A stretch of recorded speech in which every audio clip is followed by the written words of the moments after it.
Sampurasun.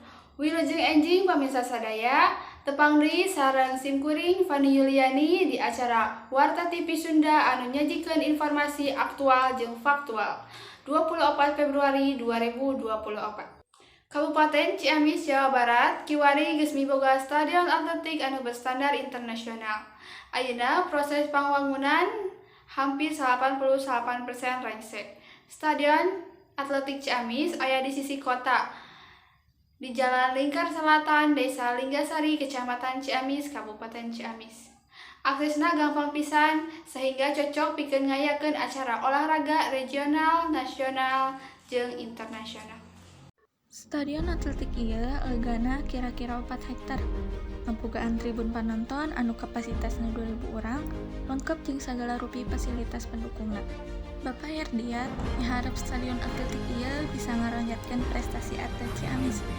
Henteu engan eta oge bisa mere kasejahteraan jeung ekonomi pikeun masyarakat satempat. Pamirsa, kanggo laporan salengkepna urang tos terhubung sareng rekan urang Kansa Nur Lauja anu bade ngawawancara pengunjung anu aya di Stadion Lapang Atletik.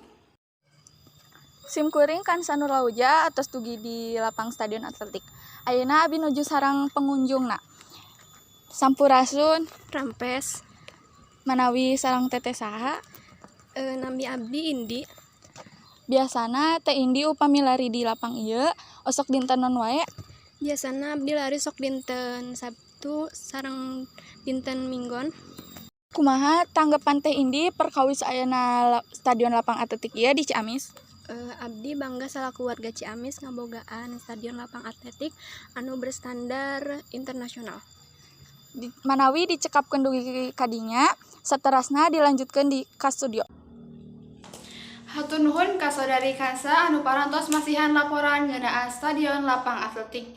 Pamirsa, sakitu wae nu kapihatur, wilujeng patepang deui di lain waktos. Simkuring Fani Yuliani, amit mundur.